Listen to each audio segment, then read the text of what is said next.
Բարի երեկո, բարի երեկո մեր հետևորդներ, քոաֆի հետևորդներ, կրկին ինստա լայվն է ձեզ հետ, ես եմ կրկին ձեզ հետ Դավիթը, եւ այսօրվա ինստա լայվը մի հետաքրքիր հյուրի հետ է, ով բիզնեսի աշխարհից է, իդեպ նա արդեն մեզ դիտում է եւ չեմ ուզում նրան սպասեցնենք եւ միանգամից միանանք պարոն Ռայֆ Հիրիկյանին, ով Վիվասելի գլխավոր տնօրենն է, բոլորը շատ լավ գիտեք, ճանաչում եք։ Վիվասելը ոչ միայն շատ կարևոր ընկերություն է Հայաստանում որպես խոշոր գործատու, հեռահաղորդակցության ոլորտի կարևորագույն ընկերություն եւ խոշոր հարկատու, Վիվասելը նաեւ քոաֆի շատ լավ գործընկերն է։ Ուստի շատ ուրախ եմ, որ մենք այսօր մեր այս զրույցը ունենալու ենք պարոն Ռայֆ Հիրիկյանի հետ եւ միանգամից արդեն հրավիրեմ պարոն Ռայֆ Հիրիկյանին միանալ մեզ եւ զրույցը արդեն շարունակենք միասին։ Հա, սպասում ենք պարոն Հիրիկյանի միացմանը։ Բարև ձեզ։ Բարևձեզ, բարևձեզ։ Բարև ձեզ, պարոն Հիրիկյան։ Ինչպե՞ս եք։ Լավ, դուք լավ լինեք։ Շնորհակալություն պարոն Երիկյան, որ ընդունեցիք մեր հրավերը եւ այսօր միացաք մեզ եւ կարծում եմ հաճելի զրույց կունենանք միասին։ Անպայման։ Վիվասելը, ինչպես ես արդեն խոսքի բացման մեջ նշեցի, դուք շատ պունկտուալ եք եւ նույնիսկ ինձ լավ առումով ժամանակ էլ չտվեցիք, որ ես մի փոքր էսպես խոսեմ մենակ եւ ես չես երկար կպասեցնեմ եւ միանգամից միացանք, ինչպես խոսքի սկզբում նշեցի, Վիվասելը իսկապես շատ կարեւոր ոչ միայն Հայաստանում, բացի կարևոր խոշոր գործատու, հարկատու, սոցիալական բարձր պատասխանատվություն ունեցող կազմակերպություն, նաև քոաֆի շատ լավ գործընկերն է։ Ուստի եւ մենք չենք կարող չունենալ ինստա լայվի մի թողարկում էլ ձեզ հետ, պարոն Երիկյան։ Խնդրեմ, միշտ պատրաստ կոֆի համար։ Շնորհակալություն։ Ես գիտեմ, որ դուք ծնվել եւ մեծացել եք Բեյրութում, Լիբանանում, ուսում ստացել Բեյրութում, մինչև Հայաստան տեղափոխվելը եւ այս օրերին մանավանդ առիթ իհարկե ցավալի է, բայց երբ խոսում ես երկու հայ թեկուզ միմյանց հետ շփվում են եւ այն դեպքում երբ մյուս հայը ծննդով Բեյրութից է, չես կարող չանդրադառնալ Լիբանանի թեմային եւ այն ողբերգության դժբախտ պատարին, որ տեղի ունեցավ Լիբանանում։ Ես տեսնում եմ այս օրերին ու հպարտություն եմ զգում, որ հայությունը եւս մեկ անգամ, թեպետ շատ վատ առիթով, բայց ելի ցույց տվեց իր միասնականությունը ու մայր Հայաստանը, Արցախը, Սփյուռքի մեր մյուս գաղթօջախների հայությունը իսկապես միասնական է եւ մենք բոլորս Լիբանանի ժողովրդի կողքին ենք, ոչ միայն հայերի, այլ առհասարակ Լիբանանի բազմազգ գեղեցիկ Լիբանանի ժողովրդի կողքին եւ մեր հայրենակիցների, կարծում եմ, եթե անգամ չանվանենք Սփյուռքի կենտրոն, այսպես մայրաքաղաք Լիբանանը, հաստատ կարևորագույն գաղթօջախներից մեկն է պատմական։ Գիտեք, մոտավորապես այսպես եթե մենք վերադառնանք 75 թվական կամ 80-ական թվականների սկիզբը, այդ թաղամասերը, որ վնասվեցին, այսինչ տեղի ունեցածից, բավական հայեր կային այնտեղ։ Բայց բարեբախտաբար, թե դժբախտաբար պատերազմի քաղաքացիական պատերազմի տարիների ընթացքում եւ տնտեսական ճգնաժամի պատճառից շատ հայեր գաղթեցին դեպի արտասահման, դեպի ամերիկաները, եվրոպաները, մի մասալ եկավ Հայաստան, այնտեղ հայության քանակը կչացավ։ Ոչ թե ես կարծում եմ մեծ ողբերգություն կլիներ, եթե այն ժամանակվա հայության քանակը լիներ, ներկա այդ տաղամասերում մենք ավելի շատ մեծ կորուստներ կունենանք իբրև հայեր, իբրև Լիբանը հայեր, այսպես ասած։ Այո։ Պաստորեն, ինչպես դուք ձեր խոսքում նշեցիք, այո, զգալի թվով հայեր գաղթեցին տարբեր երկրներ, Միացյալ Նահանգներ, Եվրոպա, մի մասն էլ Հայաստան։ Հայաստան եկողների մի մասի մեջ էլ նաև դուք եք։ Այսպես էլ սկսեմ զրույցը, եթե հարցնենք հարցերին, ինչպես պատահեց կամ ինչպես որոշեցիք, որ պիտի գաք Հայաստան ու եկաք Հայաստան։ Շատ հետաքրքիր է։ Սկզբում ասեմ հետևյալը, որ 19 տարի առաջ այսօրվա նման ես ժամանեցի Հայաստան օգոստոս 20-ին 2001-ին։ Ոնց որ տարեդարձ է այսօր, այո։ Եվ օրերը այնքան արագ անցան, ինքը նպատակը գործողում էր։ Աշխատանքային գործողում էր եւ մի քանի ամսվա համար էր, բայց արդեն տեսակ դարձավ 19 տարի եւ ինքը շարունակվում է ու ոնց որ արմատի կամ չեր կամ երկինքից աստուծո մեծ ինչ որ հնարավորություն բացվեց ու մենք երկու անգամ չմտածեցինք մենք ասելով ես ու Տիկինաս եւ այս արիտը միանշանակ օգտագործեցին եւ արդեն մենք գտնվում ենք այստեղ մեր զավակները մեծացել են այստեղ արդեն ապրել ենք իմ եթե ընդունելի է ասել, իմ երիտասարդության, այսպես ասած, ամենալավ ժամանակահատվածը ես արդեն անցկացրել եմ հայրենիքում եւ ոչ թե ծննդավայրում։ Այնտեղ ծնվեցի, մեծացա, Բադանի երիտասարդության առաջին, այսպես ասած, տարիները, վերջը համալսարանը, աշխատանքի կարիերան սկսել կառուցել ու վերջը արդեն 30+ տարեկանին ես արդեն այստեղ էի եւ արդեն տարիները անցան։ Ինչը հիանալի է, որ դուք այստեղ եք եւ հատկապես ինչպես դուք կարող եք երիտասարդ տարիներից դուք հիմա եք երիտասարդ, բայց երիտասարդության ավելի վաղ հասակում Հայաստանում եղաք, իսկ այսօր անկեղծ, պարոն Երիկյան, ինչ դժվարություններ, մարտահրավերներ կային հայաստանյան կյանքին ինտեգրվելու, հաստատ կլինեին։ Եկեք այսպես պայմանավորվենք, հայրենիք ասենք, որը ներառում է Հայաստանն ու Արցախը։ Իբրև մեկ լեզուն դժվար էր սկիզբը, որովհետև ես ծնված մեծացած արտասահմանում, իմ լեզուն արևմտահայերեն էր։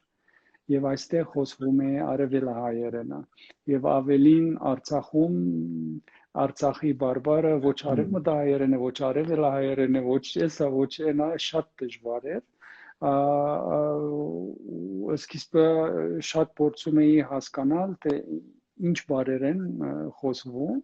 բայց եւ որ կամքը գա, եւ որ գիտես քո նախկիների հողի վրա ես, եւ որ գիտես քո ինքնության արմատների արդեն տարածքում ես, պիտի համակերպվես եւ համակերպումը դեվեց մի քանի օր կամ մի քանի շաբաթ ու արդեն ես սկսեցի կամաց իմ վրա աշխատել եւ իմ լեզուս փոխվեց, արդեն խոսում եմ արևելահայերեն, երբ կարիքը կա, փոխում եմ արևմտահայերենի, երբ կարիքը լինում է մի քիչ բարբար եմ օգտագործում, Արցախի բարբար, այսինքն օրինակ մեր իմ զավակներս խոսում են իրար հետ արևելահայերեն, մեր հետ իբրև ծնող խոսում են արևմտահայերեն մի քիչ, արևելահայերեն մի քիչ, եւ երբ ուզում են ինչ-որ գախնի մի բան խոսան իրար հետ, փոխում են թեպի ռուսերեն, այն լեզուն, որ ես ու Դիգինս չենք վիրավետում։ Իսկ եւ որ ես ու Դիգինս ուզում ենք ինչ-որ գախնի մի բան խոսենք, որ երեխեքը չի հասկանան, փոխում ենք լիբանանյան արաբերենի, որտեղ իրենք այդ լեզուն չեն վիրավետում, ու ստացվեց ինչ-որ մի հարուստ փորձ, այսպես, մի ընտանիք, որ գիտե բազմա դեսագանի լեզուներ, բայց ամենա ճիշտը եւ ամենաոսկե որոշումը եւ ամենա, այսպես ասած, կարևոր փոփոխականը մեր կյանքում այն է, որ մենք որոշեցինք գալ ու հաստատվել հայրենիքում։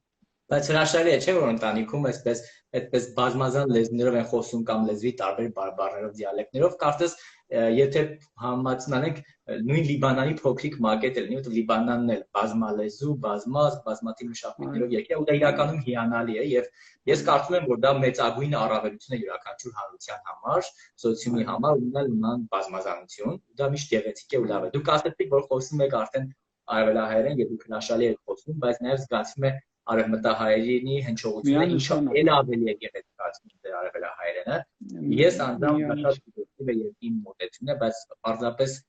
մեղմ կլինի որ ասել սիրում եմ, ես խենթանում եմ արևմտահայերենի համար եւ արևմտահայերենի հնչողության համար եւ փողոցում ցանկացած բայ երբ ականջս բռնում է Սիրիա հայերի, Լիբանանահայերի, հայերի արևմտահայերեն խոսք կամ թեկուզ արդեն արևելահայերեն, բայց արևմտահայերենի հնչողությամբ ինձ համար դրանից ավելի քաղցր բան չկա լեզու։ Իդեպ Արցախի մասին Արցախի բարբառը մենք արևելահայերեն ենք հաճախ դժվար հասկանում։ Այո, գիտեք հիմա օրինակ ասեցիք խենթանում եմ։ Հիմա ես խենթանում եմ բառը գա,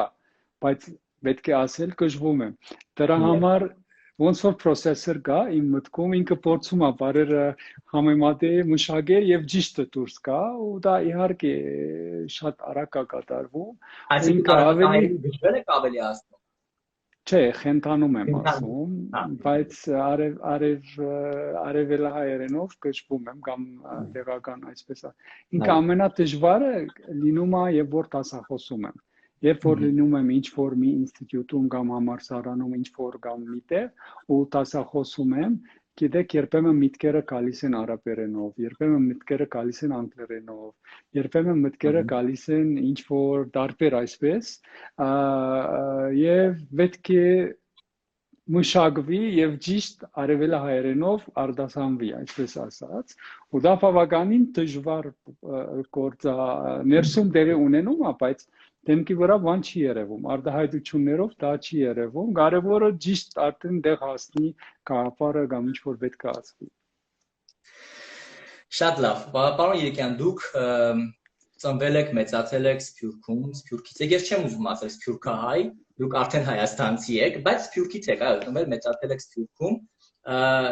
լինելով Սփյուռքից եւ ապրելով Հայաստանում, բավական չափ այդ փորձ ունենալով, լինելով Սփյուռքից եւ ապրել Հայաստանում, իմանալ հայաստանյան իրականությունը, երկիրը արդեն ներսից, ոչ թե դրսից, ինչ խորհուրդ կտաք Սփյուռքի մեր մյուս հայրենակիցներին, ինչպես նրանք ցանկության դեպքում կարող են օգտակար լինել մեր ընդհանուր հայրենիքի, մայր Հայաստանի, որ ներառում է Հայաստան եւ Արցախ, ինչպես իրավացիորեն նշեցիք, զարգացմանը, բարգավաճմանը։ Չէ՞ որ պարտադիր չի, որ մենք իհարկե բոլորին ուրախ ենք Հայաստանում, բայց պարտադիր չի, որ բոլորը անպայման գան Հայաստան եւ անպայման Հայաստանում ապրեն, այսինքն դա միակ ճանապարհը չի օգտակար լինելու։ Եվ ուզեմ լսել ձեր խորհուրդը որպես փորձավոր անznավորությունից, ինչ կարող են անել Հայաստանին, մեր ընդհանուր հայրենիքին ավելի ազարգացման նպաստելու համար։ Ինքը երկկողմանի է հարցը, միայն այստեղից դեպի Սփյուռք չէ, այլ Սփյուռքից դեպի այստեղ է։ Ես ճիշտ է,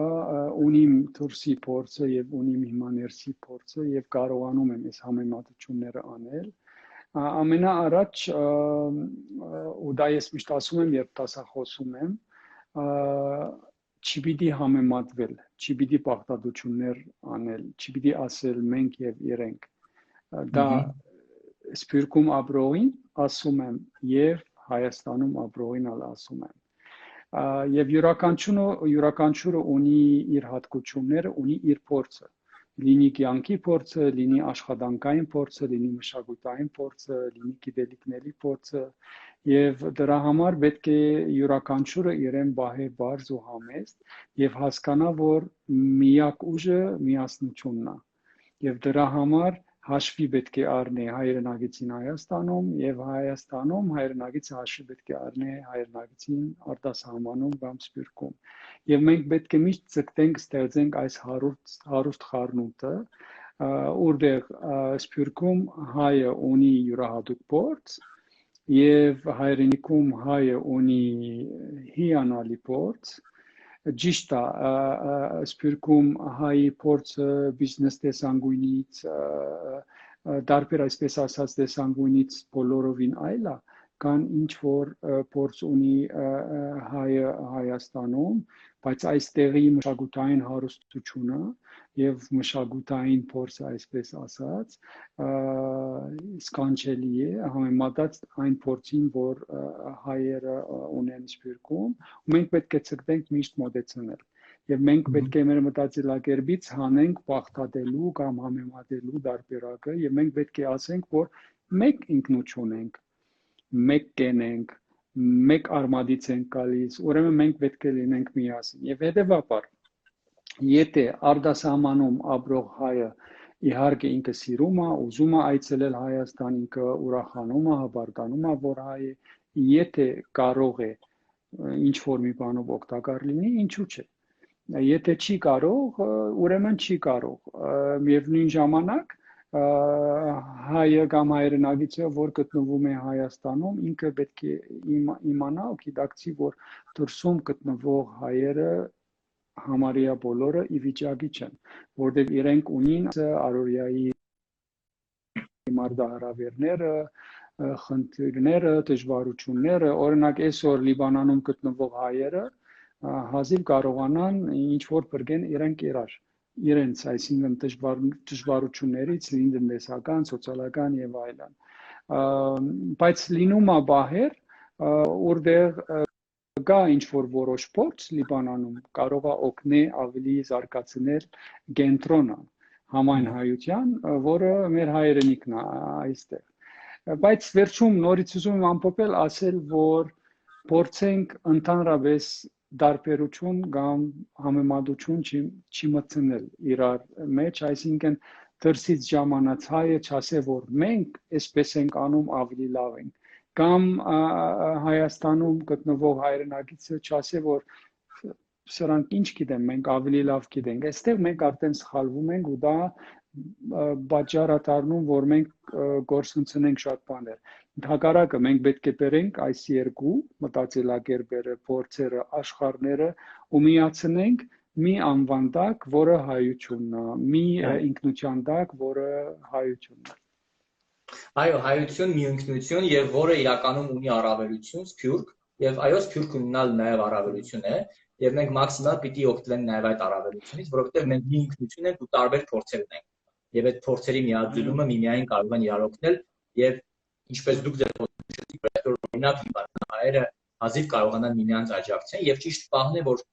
հայության կենտրոնը, ինչպես եւ դուք նշեցիք, Հայաստանն է այս դեպքում կանգնի նրանց կողքի եւ ինչը անում է մեր երկրի հնարավորությունների չափով, ինչի համար ես շատ ուրախ եմ որպես հայ եւ կարծում եմ ամբողջ հայության մասնակցությունը սրանում կա, որովհետեւ շատ կարեւոր է եւ ես կարծում եմ միշտ տարիների ընթացքում մի փոքր սխալ էսպես մոտեցում է եղել, որ դիտարկվել է, որ օգնությունը միշտ Թուրքից պիտի լինի երկրին, մայր հայրենիքին, բայց դա էլ ճիշտ չէ եւ միանշանակ փոխադարձ օգնությունը երկկողմանի պիտի լինի, երբ կարիքը կա մայր Հայաստանից օգնության, նույնիսկ Թուրքի հայերը պետք է այդ օգնությունը եւս զգան նաեւ հայրենիքից, որպեսզի միակողմանի եւ միայն մեկ ուղղությամբ դա չլինի։ Լավ, մի փոքր հատ հաճել է իհարկե խոսել Թուրքից, հայությունից, մեր ինքնությունից, բայց գանք նաեւ մի քիչ բիզնեսի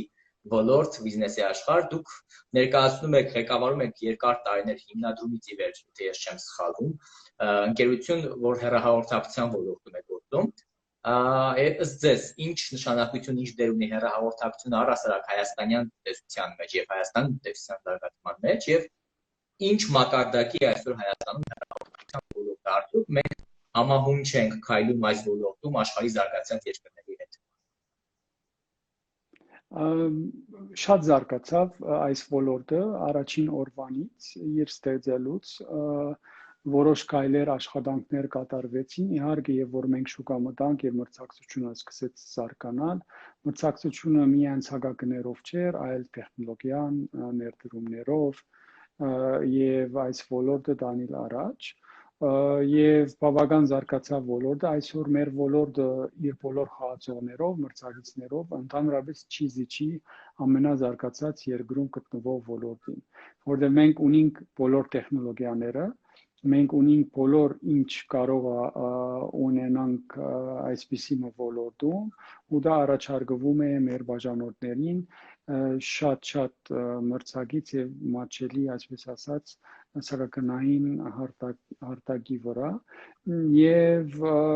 իհարկե ոլորտը ապրում է միշտ այն փոփոխությունները որ ապրում է միջազգային ոլորտը եթե կարելի է այդպես ասել եւ մենք կարողացանք ու դա ես ուզում եմ այսպես հատուկ ասել որ այո մեր շնորհիվ եւ մեր շնորհիվ մենք կարողացանք մեր երկրի անունը դնել միջազգային հեռահաղորդակցության կարդեսի վրա օրինակ Հայաստանը 10-րդ երկիրն էր որ գործարկեց 4-րդ սերունդի կամ 4G ցանցը 2010-ին դեկտեմբեր 2010-ին այո այսինքն հիմա խոսվում է 5G-ի մասին մենք հիմա չենք շտաբողականություն չի կա ուսումնասիրում ենք ուզում ենք միջազգային փորձը հասկանանք ու դա իր հունով կգնա աբակայում չգիտեմ ինչ կլինի բայց ուզում եմ ասել այսօր ինչ տեխնոլոգիա կա ցանցի վրա եւ մենք միշտ հետևում ենք եւ փորձում ենք միշտ նորը ունենալ մեր ցանցի վրա որ միշտ ասենք որ մեր ոլորտում տեխնոլոգիան այնպեսին է զարգացած ու դա անպայման պետք է որ մեր երկրի անունը միշտ մնա այդ կարդեսի հեռահաղորդակցության կարդեսի վրա ու ավելին ասեմ մենք եւ որ մտածում ենք բիզնեսի մասին, տեխնոլոգիայի մասին, ոլորտի մասին, մեր մտածելակերպը ներ մասնակիտական միան չէ, մենք մտածում ենք մեր երկրի մասին։ Եվ այստեղ նորից գալիս ենք այն կաղապարին, որ մեր երկիրը, մեր հայրենիքը ուրեմն պետք է ուժեղացնենք եւ իհարկե կապը այնքան զարգացավ մեր երկրում, որ ինքը դարձավ շարժիչ, այնպիսի մի շարժիչ ուժ, որ շատ ոլորտներ արդեն առանց կապի չեն կարող զարգանալ։ Այսօր նայեցեք ինտերնետը մտել է ամեն ընկերություն, ամեն տուն, շարժական կապը, արագ ինտերնետը կամ մեր լեզվով broadband-ը եւ դարբեր այսպիսի ասած հնարավորություններ, որ դրվում է բաժանորդներին, լինի ֆիզիկական անհատներ կամ լինի կորպորացիա, արդեն գաբի միջոցով իրենք կապվում են աշխարհում բոլոր ուղղություններով, բոլոր, այսպես ասած, ինգերությունների եւ անհատների հետ եւ իրենց հարցերը կամ բիզնես են անում կամ հարցերը լուծում են։ Ու այսօր գաբը դարձել է մեր առօրյա կյանքից անբաժանելի մաս։ Մենք այսօր հարցազրույց ենք անում, այցեք ոնց, ինչպես, որովհետեւ գաբի հնարավորություն կա, որովհետեւ տեխնոլոգիան թույլ է տալիս։ Եվ մեր ռազմավարությունում դա միշտ կա եւ մնալու է, որ մենք ամեն տարի ներդրում ենք անելու, ամեն տարի զարգացնելու ենք մեր ցանցը, ամեն տարի տեխնոլոգիայի ինչ նորություն կա լինելու է մեր ցանցի վրա, բայց մենք անում ենք, վերջը հայտարարում ենք, թե ինչ ենք արել, ինչ կա մեր ցանցի վրա։ Մենք չենք հայտարարում ու վերջ որոշ երկար ժամանակ հետո ասում ենք, էս արդեն կա։ Չէ, մենք հագարակ փիլիսոփայություն ենք կիրառում, աշխատանքային մտածելակերպը մեր մի քիչ ուրիշ է, կարևորը անելն է ու գործարկելն է եւ որ ինքը սկսի աշխատի այն ժամանակ մենք դրա մասին հայտարարում ենք ու դա մրցակցություն է, որովհետեւ մեր մրցակիցներն ալ քիչ չեն անում, իրենք ալ անում են, իրենք ալ փորձում են եւ իրենք ալ զարգացնում են եւ ընդհանուր առմամբ ոլորտը, այսպես ասած, բավական զարգացավ։ Բավական զարգացած մակարդակի է հասել ու ինքը էլ կշարունակի ավելի զարգանա ու միանշանակ դա օգուտ է լինելու տնտեսական, օգուտ է լինելու սոցիալական, օգուտ է լինելու ինչու՞ չէ պետական, այսինքն օգուտ է լինելու մեր բոլոր, այսպես ասած, հայրենիքի համար։ Միանշանակ եւ այո, զարգացումը հենց գալիս է մրցակցությունից, իսկապես չեմ պատկերացնում որևէ զարգացում առանց մրցակցության, եւ այդ փորձը մենք ունեցել ենք, երբ չկար մրցակցություն եւ տարիներով չէր լինի այն շարժը, ինչ հիմա լինում է ամիսների ընթացքում, եւ թեպետ Հայաստանը փոքր երկիր է, բայց բավականին լեռնային ռելիեֆ ունենք եւ հեշտ չէ, կարծում եմ այս ռելիեֆի պայմաններում գրեթե 100%, այսինքն մեծ ծավալ այսպես ծածկույթ ապահովել ռադիոկապի, բայց ինչ այսօր Հայաստանում կա եւ դա ի շնորհիվ նաեւ այո կապի ոլորտում գործող նշենք բոլոր ընկերությունների են նաեւ դիպասելի եւ ի շնորհիվ մրցակցությանը եւ վերջո չլիներ մրցակցությունը գուցե այս ծածկույթը եւ այս որակը չունենային։ Այո, եւ ամենակարևորը այստեղ եւ որ մեր բիզնեսը սկսվեց, մենք Հայաստանը միայն Երևանում չենք տեսնում։ Հայաստանը բոլոր Հայաստանն է եւ դրա համար մենք շատ ուժեղ ցանցը արագ ձևով կառուցեցինք մարզերում, սահմանամերձ կոդիներում, որովհետեւ իրենք ալ հայրենագիչներ են, իրենք ալ իրավունք ունին գաբի հնարավորություններից օգտվեն եւ այսպես միանգամից տարածվեցինք եւ դա արդեն մեր նորից կապարախոսության մտածելակերպի մեջ էր, որ բոլորի համար է, ոչ թե որոշ ինչ-որ մի տարածքի համար։ Շատ հիանալի, շատ ճիշտ, համաձայն եմ միանշանակ, այո, եւ մենք դեռ հիմա կգանք գյուղական համայնքների մասին, խոսենք փոխի դեպքում չի կարող գտնալ գյուղական համայնքների մասին, ինչպես նշեցի, ես արդեն խոսում եւ կարծեմ դա բոլորը գիտեն, Վիվասել MTS-ը կորպորատիվ սոցիալական պատասխանատվություն ունեցող բարձր մակարդակ ունեցող կազմակերպություն է եւ մի շարք ծրագրեր է բազմաթիվ արել տարիների ընթացքում ու անմասն չի մնացել այդտեղ նաեւ կրթության ոլորտը, բազմաթիվ ծրագրեր նաեւ կրթության ոլորտում եք արել։ Ինչ եք կարծում, ինչ պիտի անենք մենք, ես իդեպ նկատի չունեմ պետական մարմինները, առասարակ հասարակությունը, բիզնեսը, մասնավոր սեկտորը, հասարակական գուցե կազմակերպությունները, բարեգործական ընկերությունները, մենք բոլորս անհատներս թեկուզ ինչ պիտի անենք, որ կրթության շարունակական զարգացումը որակի բարձրացումը մեր երկրում ապահովենք, ինչ կարծիք եք։ Պետք է աշխատենք, պետք է անընդհատ ցկտենք աշխատել, որ զարգացնել։ Եվ պետք է լինի բոլորովին բոլորի համար եւ ոչ թե միայն ինչ-որ մի քաղաքի համար։ Եվ որ մենք խոսում ենք զարգացման ցանկացած գաղափարի մասին, որ զարգացում ուզում ենք տեսնել կամ իրականացնել, դա մենք պետք է անենք բոլորի համար, բոլոր մեր տարածքների վրա եւ նորից հատուկ եմ շեշտադրում եւ ոչ թե միայն մայրաքաղաքի համար, այսօր շատ անդեսված են եւ շատ լքված են մարզերի հերավոր տարածքներում գտնվող մեր հայրենագիցները ու դա ես իմ փորձից եմ խոսում եւ որ ես այցելում եմ գյուղերը տեսնում եմ այնտեղ ինչ իրավիճակներ են ինչ պայմաններ են եւ այդպիսին են իրավիճակներն ու պայմանները որովհետեւ անդեսված են մոռացված են լքված են ու մենք եւ որ խոսում ենք օրինակ կրթության մասին կամ խոսում ենք այլ ենթակառուցվածքների մասին ասենք խմելու ջուր, ոռոգման ջուր, լուսավորություն եւ միան կենտրոնանում ենք մայրաքաղաք եւ մայրաքաղաքի շուրջը ու մոռանում ենք, ու դա սխալ է։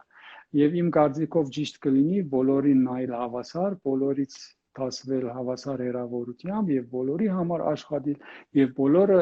ընդգրկել inclusive մոդեցում, այսինքն ունենան եւ ոչ թե exclusive մի ինչ որ մի որոշ խմբի համար կամ տարածքի համար եւ այսպես կկարողանանք իրականացնել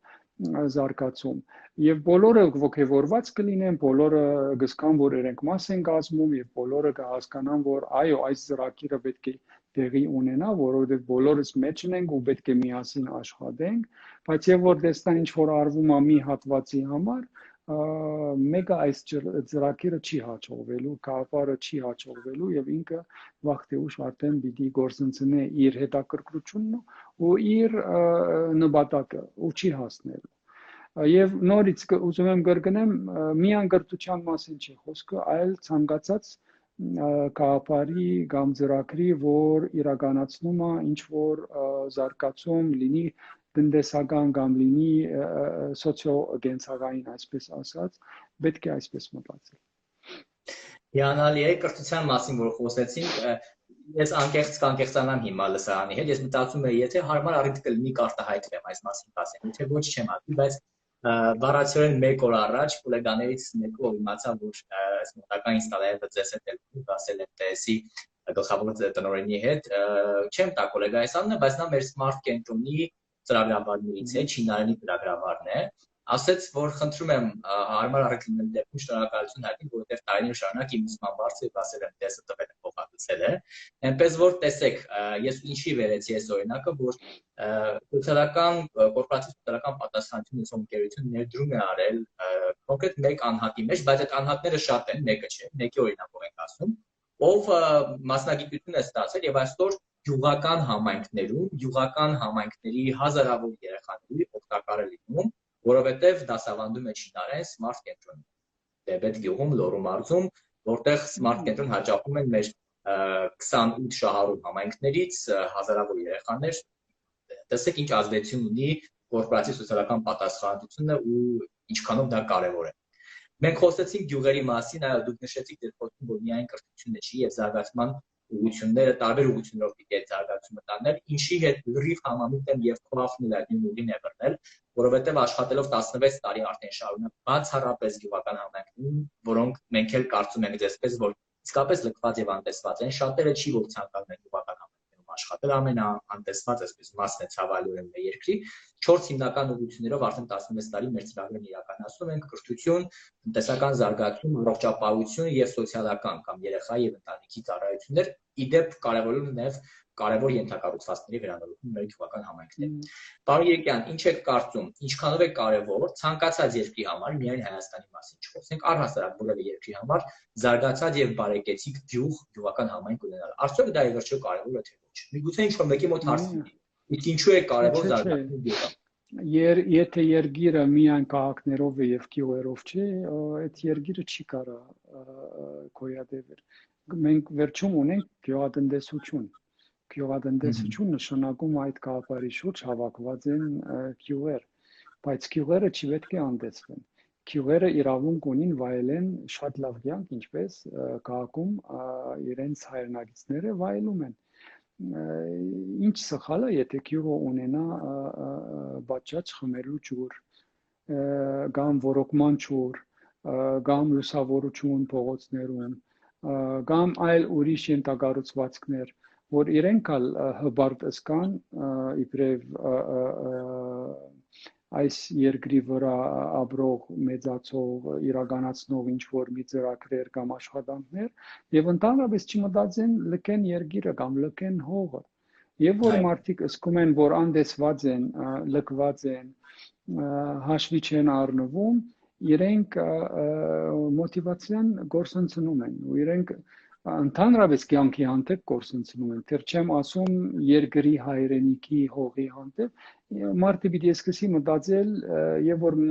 մեկը իրեն հարցնող չկա, ուրեմն ես գնամ դուրս, փորձեմ ինչ-որ արժանապատիվ աշխատանք գտնեմ, կամ գեսա արժանապատիվ, ինչպես որ շատերի մոտ տեղի ունենում, որ ինչ-որ ապրուստ ապահովի, բայց եւ որ հակառակը այստեղ մենք գյուղերին ուշադրություն դարձնենք, կրթությունը մի կողմից, ենթակառուցվածքը մի կողմից, ինչ որ տնտեսական հնարավորություններ ստեղծել, որ իրենք աշխատեն, եկամուտ ձեռք բերեն մի կողմից, եւ փոքր ու միջին ծրագրերը, որ սկսին իրականացվեն, արդեն հայրենակից է գյուղերում կսկսի սկալ այնպիսի մարդ, որ ինքը իրոք այս հողին դերնա, ինքը այս հողի վրա կանգնած է լինելու, ինչ որ իրեն փոխանցվել է իր նախկիններից, ինքը ամեն ինչ պիտի անի, որ փոխանցի հաջորդող սերունդներին եւ այս հբարդությունը արդեն կսկսի բերել լավատեսություն, թրականություն, մտածելակերպի մեջ, թրականությունը, լավատեսությունը ու ուրախությունը ուժը պիտի գմտնի իրենց տները, կսկսի իրենց միջավայրերում ալ դարածվի եւ այսպես հոգեբանությունը կփոխվի։ Բայց այսօր եւ որ գնում ես գյուղ ու տեսնում ես տխուր դեմքերը, արդեն իմանում ես ինչի համար տխուր են։ Ու ես միշտ իրենց ասում եմ, ժպտացեք մի քիչ։ Ցույց տվեք, գոնե եթե իրոք չեք ուզում ժպտալ, բայց ցույց տվեք ժպիտը գաստե ծեր մտածելակերպի վրա, բայց դժվարանում են, որովհետև իրենք ոչ մի բան չունին, շատ բան գործընծրած են, ոչ մեկը իրենց չի նայում, չի օգնում, իրենց չի հարցնում, այսպես ասած, բնականաբար եւ որ մարդ այդպես է, ինքը հավատքը գործընծնում է կյանքի հանդեպ, ամեն ինչի հանդեպ, ոսկսում է բացասական գաղափարներով այսպես առնչվի եւ սխալ բաներ մտածի եւ սխալ բաներ ալ գործի։ Դրա համար գյուղը բարդաթիր մասսագազմում ցանկացած երկրից եւ գյուղին նույն պայմանները պետք է ստեղծվին, նույն կարևոր պայմանները, նույն հարկալից պայմանները, նույն այսպես ասած հաշվի առնել այդ մարդկանց ոնց որ քաղաքում անում։ Այո, համաձայն ենք եւ որպես մեր զրույցի մենք արդեն 35 րոպեի դեպի երեթերում ենք ու չի էլ զգացվում ինչպես է անում, բայց որպես մեր այս հետաքրքիր զրույցի ամփոփում եւ եզրափակում ու կարևոր նոտ է, ինչպիսին եք ուզում դուք տեսնել Հայաստանի գյուղերը։ Զարգացած հավասարը հավասարին քաղաքների հետ։ Եթե քաղաքում ասֆալտված ճանապարհներ կա, եթե փողոցային լուսավորություն կա, եթե խմելու ջուր կա, եթե ամեն ենթակառուցվածքները կա, ուրեմն մենք պետք է ցկտենք, որ մեր Հայաստանի, մեր հայրենիքի գյուղերում նույնը ունենանք։ Ճիշտ է, մի օրվա մեջ դա չի իրականացվելու։ Մի շաբաթվա մեջ ալ չի իրականացվելու, բայց դա կբահանջի տարիներ եւ որ կա դրամատրությունն ու վճռականությունը եւ կան ծրագրերը, որ դա անենք, անպայման դա տեղի կունենա եւ բոլորովին կյանքը կփոխվի այդ գյուղերում։ Եվ մեր հայրենակիցները գյուղերում արդեն կդառնան ուրիշ մարդ եւ արդեն դրականությունն ու լավատեսությունը կլինի իրենց կյանքում ու պատկերացրեք ընդհանուր առմամբ, եթե մենք ունենք դրական ու լավատես աուրա մեր երկրում, ինչպես կդառնա մեր երկրի, այսպես ասած, սոցիո կենցաղային, տնտեսական ամեն ինչի իրավիճակը դեպի լավ կգնա։ Այո, իրավացի եք, որ մեկ օրում, մեկ շաբաթում, մեկ ամսում կամ մի քանի ամիսներում հնարավոր չի հասնել այդ ամենին, բայց այդ ուղղությամբ հենց այսօրվանից ու դեռ երեկվանից իրականում ոչ այսօրվանից պետք է աշխատել։ Եվ ես օրինակ շատ ուրախ եմ, որ Craft Gone իր գործունեության միջոցով կարողացել եմ մի այսպես, եթե փոքրիկ այսպես դրվագ ասեմ, շատ սիմվոլիկ մի բան փոխել, սովորաբար ընդունված է, որ գյուղից գնում են քաղաք, չէ, ինչ որ այսպես կոչված լավ բաների համար, ուսում ստանալու, չգիտեմ, կամ լավ հիվանդանոցից, լավ ենթակառուցվածքներ օգտվելու համար, մենք հիմա դա որոշակիորեն որոշ տեղեր կարողացել ենք շրջել։ Հիմա օրինակ մարզկենտրոն Վանաձորից գնում են Դեբետ գյուղ, Craft Smart կենտրոնում կրթություն ստանալու համար, որովհետև Smart կենտրոնում կան բաներ, որոնք Վանաձորում չկան եւ չեն կարող։ Օրինակ չեն կարող Վանաձորում սովորել չինարեն, կամ շատ դժվար կլինի գտնել մեկին, ով իրենց չինարեն դասավանդի։ Եվ այդ ենք նաեւ դա ենք ուզում շրջել, որ անպայման չի, որ միշտ գյուղից գնան քաղաք ինչ որ լավ բանի համար, շատ լավ բաներ կան գյուղում ու քաղաքից էլ պիտի գալ գյուղ։ Այո, համաձայն եմ։ Շնորհակալություն պարոն Երիկյան, շատ բովանդակալի հետաքրքիր զրույցի համար։ Շնորհակալ եմ, որ ձեր երեկոյի տրամադրեցիք մեզ ժամանակ եւ այսօր այս զրույցը կայացավ։ Չէ, խնդրեմ ձեզ ալ շնորհակալություն, մեր հետևողներին ալ շնորհակալություն։ Շնորհակալություն, ամենայն բարիք եմ մաղթում թե ձեզ, թե Վասել MTS-ին եւ ձեր գործունեությանը, ի բարօրություն Հայաստանի եւ ողջ Հայաստան։ Շնորհակալություն։ Բոլորին շնորհակալություն։ Լավ երեկո, լավ երեկո։